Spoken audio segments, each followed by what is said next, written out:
Hello and welcome back to the Career Cravings podcast. I'm so excited you're here. Today, I am giving you a spicy take with answering the question, I hate my job. Is it time to quit? So, I've recently been asked this question, and I know so many of us are feeling this way. And if you're starting to feel like it has been so challenging to find a role that you catch yourself hating your job, and trying to make the decision on whether or not you quit, I'm going to share a spicy take on this because as someone who has been on the other side of HR processes, I actually know what it's like to not only land a role, but how decisions are made for layoffs and performance and trying to understand all of that information before you make your decision. So if you've been thinking quietly or maybe even out loud for some time, is it time to quit? Should I just quit? Would that make this whole job search easier? I'm going to be answering that. But before we get into today's episode, a couple of things that I actually have been also getting questions on, which is, hey, Irina, I know you announced writing your book. Like, what's been going on with that? What's happening? And I wanted to share a really vulnerable update of how I've failed. So we're going to start with that and then tie it into quitting because I think that is very, very appropriate. So if you have literally no interest in the book journey or how I've recently failed, literally just fast forward a couple of minutes and then we're going to be talking about hating your job and making the decision on whether or not you want to quit. But for those of you in my DMs asking about the book, asking when it'll come out, when it's being launched, I needed to share an update. Hey, it's Irina Pozan, and welcome back to the Career Cravings podcast. This podcast has a simple mission. It's to help ambitious professionals like you build the career and life that you've been craving. Over the past 15 years, I've worked as an HR leader, designed hiring systems, led recruitment teams, and I've sat on the other side of the hiring table. I've seen what works in today's job market, what doesn't, and what separates those good candidates from the ones that actually land their dream roles. Now I'm bringing everything I've learned straight to you. Each episode is packed with actionable insights and tools to help you land your dream role sooner. Now let's dive in. So around Christmas time, actually on New Year's Eve, I posted publicly, and I know I've shared on this podcast before as well, that I gave myself a deadline of writing the first manuscript version draft by New Year's Eve. So I did that, and that was amazing. And then what happened was I read it back, okay? And I also wrote the dedication to my son, which goes a little something like, inspiring him that he can do anything in this world that he ever dreams of and having this very inspirational tone. And when I pictured him reading it and what I wanted to leave as my legacy, as my biggest, most deepest project on this earth, I made a really hard decision. I read it and I literally deleted and scrapped half of the book, like relentlessly, just like chopped stuff out. And what I found was there were two parts of the book. And I was even telling my coach as we were talking about it, I'm like, I feel like there's two books in one. And she's like, well, your book, she's written multiple books. And she's like, your book is going to evolve. And I'm like, no, like I really feel like there's two books here. And I read it back. And instead of feeling proud, like I can't wait to launch this is going to change people's lives, what I actually felt was, we're just freaking getting started. I chopped the book in half. I messaged my publisher and I said, those timelines we talked about? Yeah, I'm now going back to rewriting. Like I'm going to go into rewriting the manuscript. And thankfully, that conversation walked me off the ledge a little bit. And here's why. I was feeling like I completely failed. Like I had now announced that I have finished my manuscript, which wasn't the case any longer. I felt like I wasn't actually done. I was just getting started. And all of these feelings came up. I actually, all through the holidays, was really mad and sad about the whole thing. And I felt like I was like mourning this like book dream that I had. But I am not a quitter. So I sat with that and I journaled on it. And my friend and I went to the most beautiful spa experience overnight. If you're local to Toronto, you might have heard of St. Anne's Spa. It was beautiful, so relaxing. You guys know I love a good reflection at the spa. And I started to realize that there was the message of what I thought I should write, and then the message that's truly on my heart. And I tried to combine them both in a book. And I'm like, well, if I write about resumes and interviews, that's what everyone wants to hear.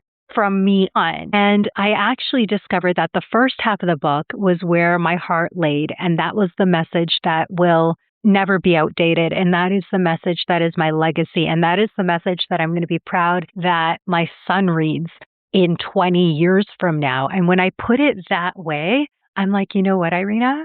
So what? If it takes you an extra 6 months to finish and to rewrite the manuscript and to go back and do it again, yes, it was time wasted. Yes, I'm very busy, but that is for the greater good. And I went back. If you listen to my earlier episode where I talked about where Gabby Bernstein shared that the advice she gave me was that write from the greatest good. And when I picture that, I know the greatest good is me redoing it and going deeper on my message and being even more vulnerable. I'm writing about things that I've never talked about anywhere.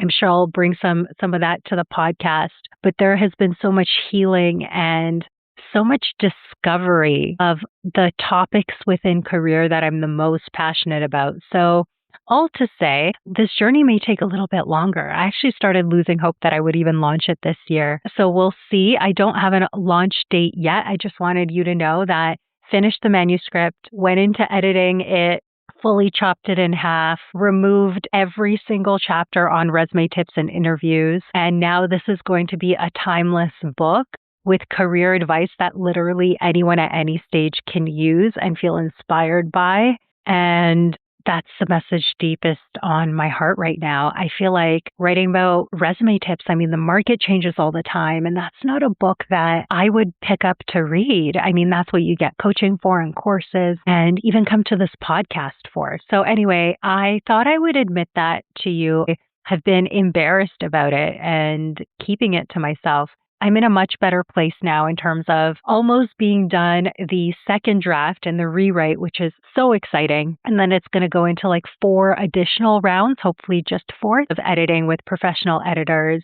And then we're going to design the cover and like have the whole launch and do all of that. I don't know when that is, but I thought I would share that update because it's vulnerable, it's real, and it's been just actually what I have been trying to deal with while running a business. So thought I would share. And honestly, it fucking hurts to say this. Like, I literally failed and I wasted 6 months of work of something that I spent months and months working on and deleted things that I had spent months and countless hours writing. But I just don't want to put something out in the world, especially something like a book that isn't aligned to my highest purpose and won't serve the reader to its best ability. I'm just not willing to do that. I'd rather not write a book after everything that I've gone through. So reading it back, I cried reading the first half. And then as soon as I went into like the second half, I was like, this isn't it. Like, this is not it. So anyway, we're just at the beginning. It is such an emotional roller coaster. If you've never written a book, it was hard for me to understand that until I started this process. I am someone very goal-oriented. I thought it would just be like easy peasy, like take a year and write it and it'll just be like this. And truly, I started this book 2 years ago, put it down, picked it back up, wrote for 6 months, got it to that first phase I told you about, and now feeling like it's evolving. And I know like 6 months from now, or however months it takes, of late nights and rewrites and pushing and reading it back and literally the panic in my body, I know it's all going to be worth it for a book that is of the highest message that will change people's lives. And just seeing that dedication written to my son was exactly what I needed. It literally made me realize what version that I want him to read that is tied to my legacy. So anyway, I thought I would share that update and let you in behind the scenes of what I have been dealing with recently. So I want you to know, if you feel like right now you are delayed or behind or like you failed or it took you 6 months to do something that, was all this time was wasted, I want you to know that nothing is wasted. Everything is on purpose. Everything happens for our greater good. And sometimes taking things slowly, we don't know why in the moment things are happening the way that they are or why certain things are unfolding the way that they did. But in hindsight, when we look back, we will know exactly why it didn't work out the way we thought it would on paper. And I believe in a higher good. I know that this is going to be no different. And when I launch this book, I'm going to be so much happier and it's going to change more lives and resonate. And it's going to be something that you're recommending to everyone you know, because that is what this is all about. Oh, wish me luck with that. Okay, let's dive into our main topic of the day, which is if you're feeling like, I hate my job, is it time to quit? Tell me what to do. I'm going to walk you through my spicy take. It will provoke some thoughts, share my opinions as a former HR leader on this topic, because it's not that simple. It is a huge decision. There are so many factors, and let's walk through it together. So if you're thinking, I hate my job, I can't do this anymore, am I supposed to quit?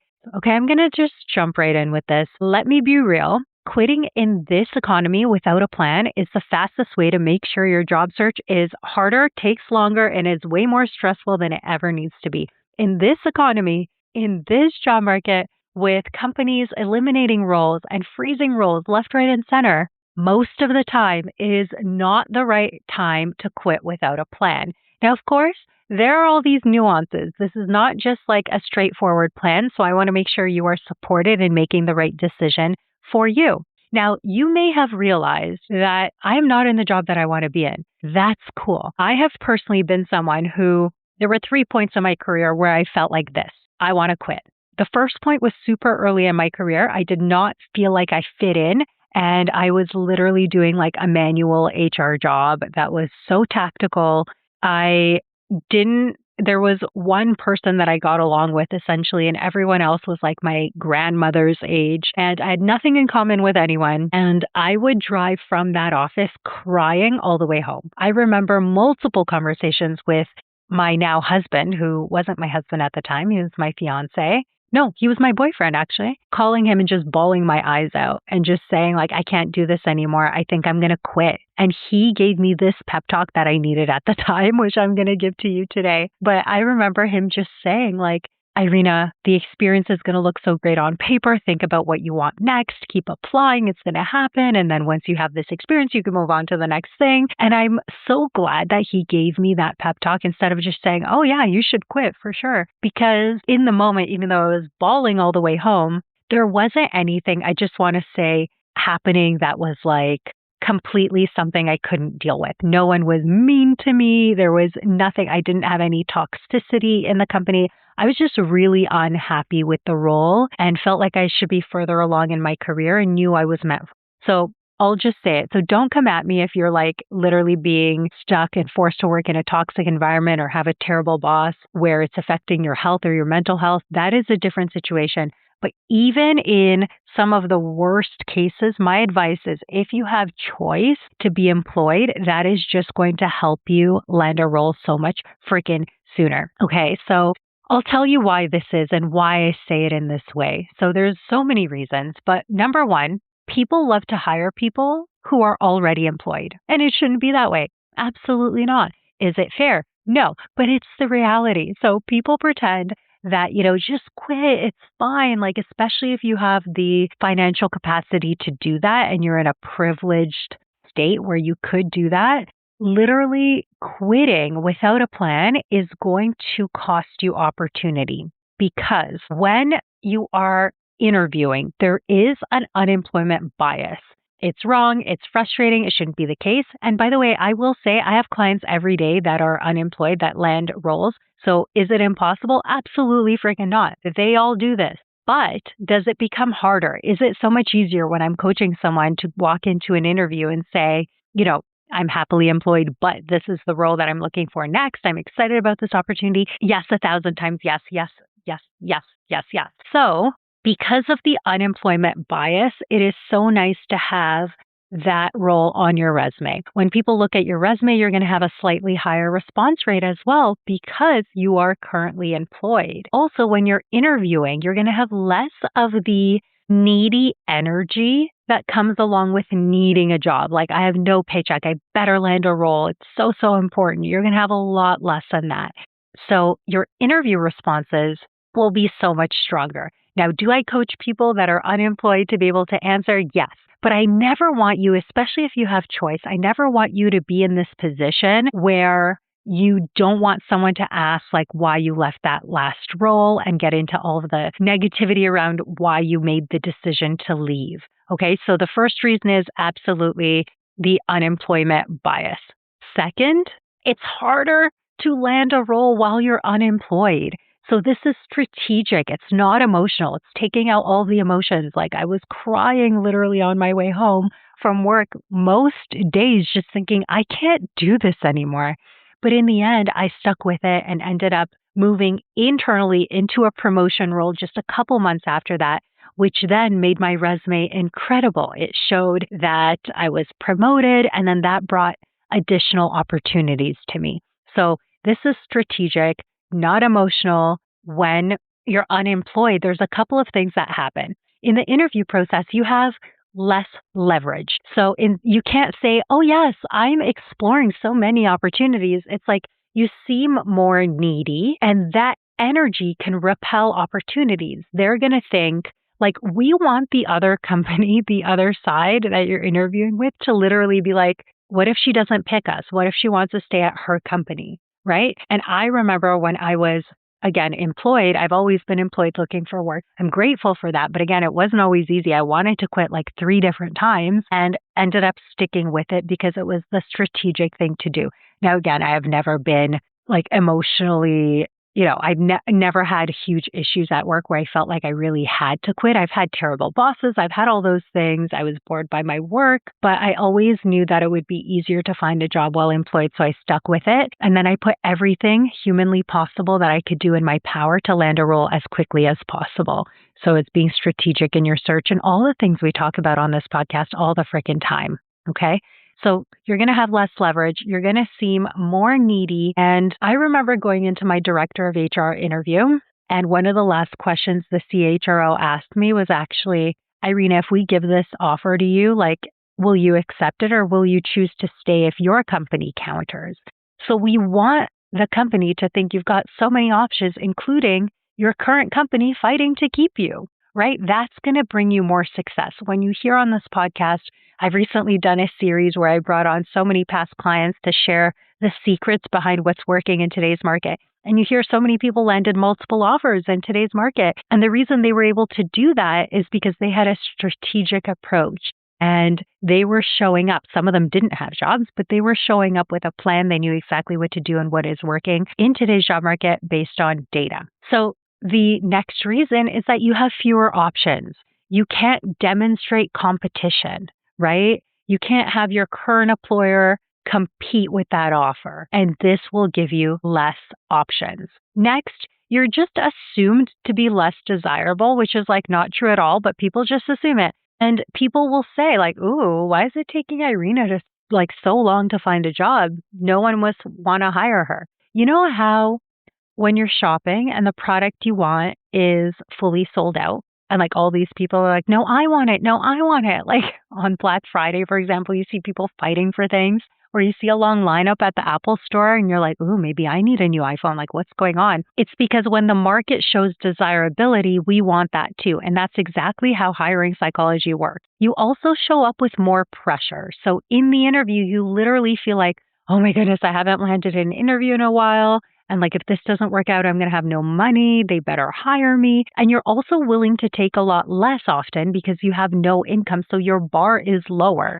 So you'll say something like, yeah, that works, even though it's a salary you wouldn't have accepted previously. So those are some of my top reasons for why I believe it is easier to stick it out and to absolutely take action on landing a role that is aligned with what you're looking for. You're going to be more desirable. It's going to be easier overall because of all the biases that happen through the hiring process. So do not quit your job because you hate it. Quit because you have a plan. Like resign, bringing in your frickin' 2 weeks notice, saying, here you go, I've landed my dream role. That is where I want you to be. And when I was crying, literally wanting to quit my jobs multiple times, what kept me going was actually the image that I had in my head giving my 2-week notice. I could not wait till that day. And I'm like, I have a horrible boss. I can't wait to hand in this resignation. And, one time it worked and that's what happened. And another time it took longer and I was rejected. And then I was disappointed that I wasn't going to be resigning on the day that I thought I would. And it took longer. But the truth is, in hindsight, even though I was crying and sad and disappointed, I'm so glad that I did not quit because it really helped me land my next dream roles so much faster. Now, what I will say, if you're listening to this, you're like, no, Irina, but you don't know my situation. You have to make the decision for yourself. So I'm just sharing what's worked for me in my career and what helps my clients, and I see this, but here's what I want you to know. There's a difference. If your mental health is genuinely at stake, your health comes first, whether you take a leave or you end up leaving that role, because it's different to just be fed up with your boss, the team, or be bored or be lacking growth. That's one thing. But your mental health suffering is like a totally different thing. So if you're in that category, you have to kind of think about, is my mental health truly at stake? And if it is, then you have a very different decision to make and you need to weigh it based on your situation, your economic situation. And just think about it like this. Yes, you're going to have more time to apply if you were not working. Absolutely. But also, it may take longer if you're not working. So you have to be okay with making that decision. So I always think, let's get strategic before we get emotional. So ask yourself, do I have interviews lined up? Do I have financial runway? Do I know the objections that I'm going to face? You do now, by the way, by listening to this back. Do I have a strong story for why I left? Is it compelling? Do I know how to show up in interviews without that needy energy? Do I have leverage? Do I have options? And have I practiced overcoming the unemployment bias? And if the answer is no to most of those, I want you to slow down and really reassess and think about it plainly. Like, is my mental health truly at stake? If so, then, think about that and your decision might be to leave because your health always comes first. You always come first. You will not be able to do well in any role if that is not already taken care of. Secondly, if you're just bored or have a toxic boss or would prefer to leave, then this is the pep talk that you needed. And I want you to slow down and let's build a plan. I want you to have a plan for you to leave so that this does not take you 9 months to find your next role. And my favorite thing from what I do in the entire world is giving people that thought they had no options, multiple options. When someone can choose from multiple opportunities and be able to get multiple offers and be able to say no to something, that is my favorite thing. Or helping people resign so much sooner just because they have a strategy that actually works in today's market. Those are my 2 favorite things. And one last note, if you're already unemployed, I want you to listen closely. This is not an episode to demotivate you. It's to prepare you. This gives you a behind the scenes look about what the realities are in the market, because the good news is you can absolutely land a role from being unemployed. I mean, I have had countless guests on this podcast talk about how they went from unemployed to getting multiple offers. Like Candace comes to mind. She landed 3 offers after being let go from her role, and that happens time and time again, but you will need a strategy. It'll need to be even better to be able to stand out and stand in the face of all of the objections that you're going to hear. So I want to be realistic. I never want to tell you like, oh yeah, if you're unemployed, it's so easy to find a job. That is absolutely not the case. It's actually not easy for anyone to find a job, and I don't want to add more obstacles in your way. That is not what you need. Here is what you do need. A strong, confident explanation if that's the case. So not apologetic, positive, not defensive. I want it to be a compelling story of what you're doing now. So upskilling, freelancing, consulting, volunteering, courses, certifications, consulting with peers, learning new tools. Okay? I want zero needy energy in your interviews. I want you to show up like you got this and they're going to want you. Okay. We need that optimistic, confident energy in all interviews. Even if you're not feeling it, we need to get you in that mode. And you're going to need really strong interview skills so that when someone asks you a question like, hey, why did you quit your job without a plan? Like, even if they ask you that, you will not be taken aback. You will know exactly what to say. And also what I want you to do is build a strong personal brand so people trust you faster and they see your value and want to hire you. That is what I would tell you if you were a client and unemployed looking for the opportunity. Is it possible to land your next role quickly? Yes, literally. I've had so many clients get multiple offers after having zero income at all. So it is definitely possible, but you do need the right strategy. So if we wrap up this entire takeaway, here's what I want you to know. You're allowed to hate your job. You are. Many people do. You're allowed to want more. You're allowed to want out. But quitting without a plan creates challenges that you don't deserve, and you can't avoid strategy in this job market. So you need a brand, you need a plan, you need leverage, and you need options. Not a blind whim of a leap of like, I think I'm going to randomly quit my job today because I hate my boss.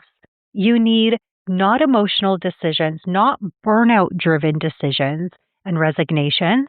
You're going to need a plan, and you're not going to need to stay forever. It could be as next month you land the right role. I need you to see the positive light at the end of the tunnel here and know that everything is temporary. You have a plan, you know it's going to work for you, and then taking those steps. So companies aren't going to want to change their biases anytime soon. We have no control over that. So instead of pretending they don't exist, let's prepare for them. That is how you win. I hope this was the pep talk you needed. If so, drop me a comment. Let me know whether you agree, you disagree. I want to hear it. Feel free to also send me a DM and let me know if this podcast episode is resonating with you. And also, if you feel like you need a plan and you're like, I want to quit as soon as possible, I want to resign by having a dream offer on the table next month, then freaking amazing. My HR Star signature coaching program is currently open for bonus enrollment, which means I would love to support you in your search. If you're looking to be the next success story, if you're looking to move into your next role even sooner, then this is for you. You can swipe up and the link is always in the show notes or on my website under Work With Me. There's a couple days left to enroll and I cannot wait to support you, or I'll see you in the next episode. Hey, before you go, if you've enjoyed listening to today's show, I would love your support. Please take a moment to leave a review anywhere where you listen to podcasts. And here's the exciting part. I'm running a special contest and giving away a one-on-one session with yours truly. All you have to do is leave a review, take a screenshot, and send it to me in my DMs. All of my contact info is in the show notes. I appreciate you so much, and I cannot wait to build the career and life that you've been craving together. See you next week.